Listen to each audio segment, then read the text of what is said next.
Hi, it's Jodi Medell, Doctor of Physical Therapy and Transformational Coach, welcoming you back to another episode of our 3 pillars of fitness: mobility, stability, and strength.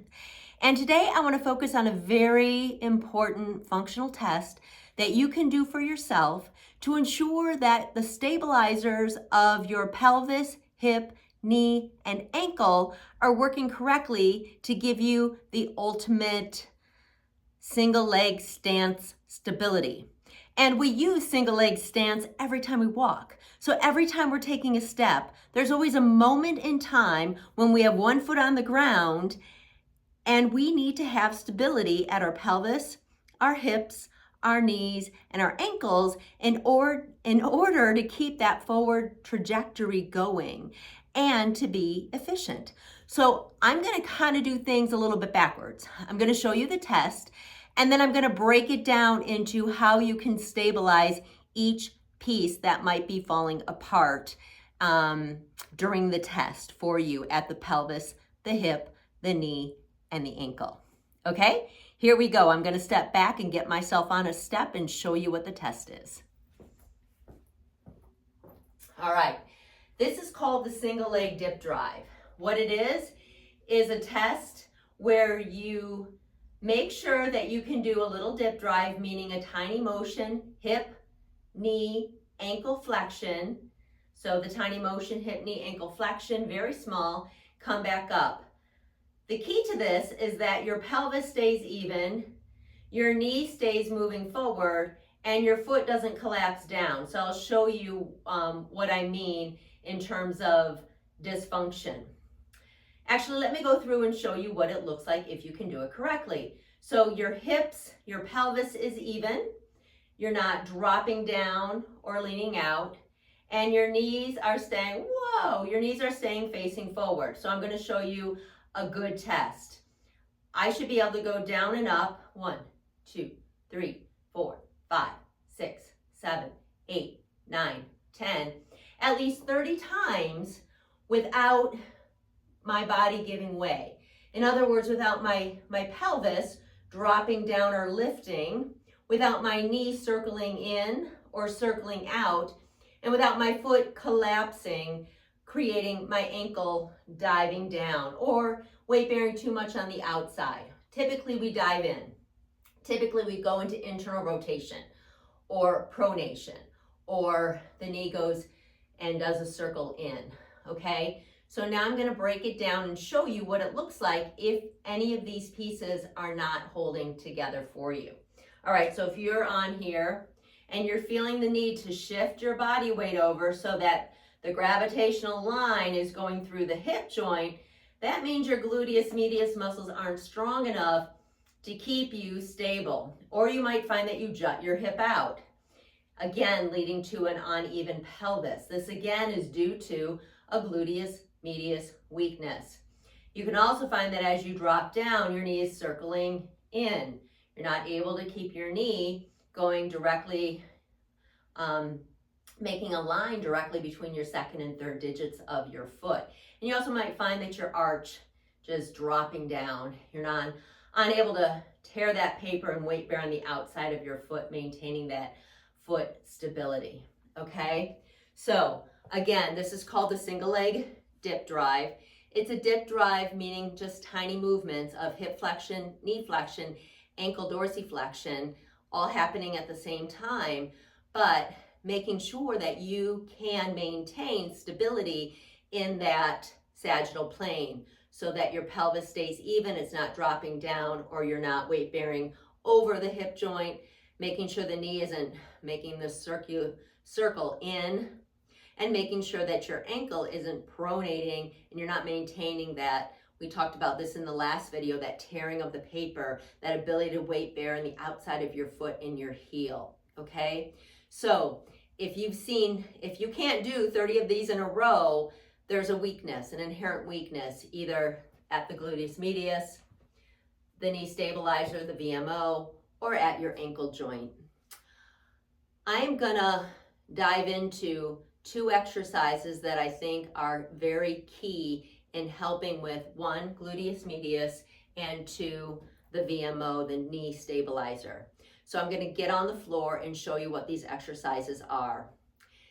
When I give these exercises, they're about endurance, because these are muscles that need to be on and firing all the time. They're not a one and done, like doing a bicep curl where we're really going for that 1 rep max.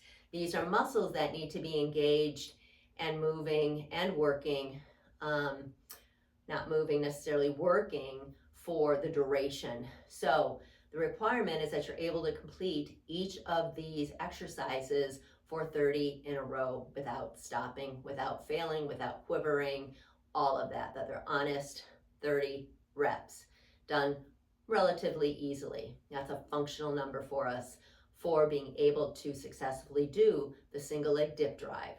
Okay, so I'm going to grab this camera, I'm going to bring it on the floor so you can see me doing these exercises. All right, the first exercise I want to show you is called the straight leg raise. I know it seems really, really basic, and we teach this a lot in physical therapy, but many times I have found that patients don't even know why they are doing this exercise, and they don't do it correctly. In order to do this exercise, the first thing you need to do is have terminal knee extension, meaning you can push the back of your knee into the surface that you're on, okay? And you should feel that your heel comes a bit off the ground, that you feel your calf engaged with the ground, but you should be able to accomplish a straight knee, okay? Once you have that straight knee, and that contraction should be coming from this VMO, this teardrop muscle on the inside of your knee. If you're feeling an overcontraction of the outside muscles or your glutes, then you need to refocus and make sure that the driver in this is the VMO, the vastus medialis obliquus. This is a stabilizer muscle for the knee. You've got to make sure that's the driver of creating that terminal knee extension or that full knee extension. Okay, once you have that, the next part of this is to do a straight leg raise. You're going to want to maximize your lever arm, and so you're only going to want to go, when you do your straight leg raise, halfway up the other leg and then come back down. You should again be able to link 30 of these in a row without the knee bending. And the knee can't even bend slightly. It's got to maintain that terminal knee extension throughout. And you're just touching down. You're not relaxing between each rep. If you need to relax, that's fine. You know, the work up to the 30 reps is doing as many as you can, taking a break, regrouping, doing more, taking a break, and when you can't do an honest rep, you're done. And you should always end with an honest, good rep, okay? So you're fully extending that leg, terminal knee extension, you're lifting and lowering it 30 times, touch down, you should feel the back of your leg hit the ground before you come up. A fail would be that slight knee. See that terminal knee extension? If you catch yourself doing a slight knee bend, or you're having to regroup and straighten it again at the bottom, that's a failed rep. Okay, 30 honest reps. 1, 2, 3, 4, 5, and so on. Okay, so that's the first one. The second exercise is called, and this is for when your knee is diving in and unable to maintain its trajectory over your second and third digits. This is to work on that so you have that knee stability. Now we're going to go to a hip exercise, and this is called the clam exercise. So the clam exercise, you're on your side, your knees are together, your ankles, the bones on the inside of your ankles should be touching together, and you're bent about 120 degrees here, maybe 120 degrees here. You should just be comfortable. What I want to see is that you're not, I'm going to slide down just a little bit. What I want to see is that your hips are well stacked, or your pelvis is well stacked, meaning that your pelvis is not too far forward or too far back. The typical cheat in the clam exercise is to roll back. So if you need to, put your hand on your pelvis here and make sure that your elbow is pointing to the ceiling, not rolled forward and not rolled back. If you're gonna make an error, roll forward. Don't roll back, because that engages hip flexors, not gluteus medius. Your gluteus medius, if you were to palpate, pretty much go on the top of your pelvis here and drop down just a little bit. That's your gluteus medius. That's the muscle that we are recruiting. That is a muscle that stabilizes the pelvis as we are moving forward. That allows us to keep that pelvis even without having to weight bear through our hip joint or sticking our hip out and collapsing on it. So heels stay together, hips are well stacked. All we're doing is lifting and lowering our top leg. This is not about achieving a huge range of motion, because as we're walking, we're not way out here, right? We are staying within a small range of motion. It's control within a small range of motion. So we're just going up a little bit, coming back down, up, down, up, down. We should feel underneath these fingertips, this gluteus medius firing. We'll feel heat develop, or we'll just feel that muscle working, but you're gonna feel this muscle engaged. Again, you should be able to do 30 in a row, 2, 3, 4, 5, without changing your position, without your leg quivering. It should be an honest 30. Again, if this isn't working correctly, we tend to recruit our quadratus lumborum, our muscle up here that attaches our ribs to our pelvis.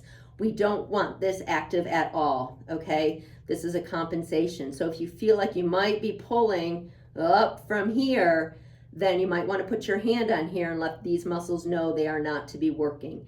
It's the gluteus medius that is that's the driver in this exercise. So again, 30 in a row, honest 30, no quivering, no shaking, no other motion in our body, just the knee slightly going up and down. Awesome. Okay, so this is a great place to get started now that we're into the lower extremity part of our 3 pillars of fitness, going over mobility, stability, and strength. We already completed the hip component of this. The next component we're going to hit is the knee. So this is a great precursor to then moving forward with stability or mobility, stability, and strength of the knee joint, which you'll see in the upcoming videos. Okay, have a great day. Thanks so much. Bye.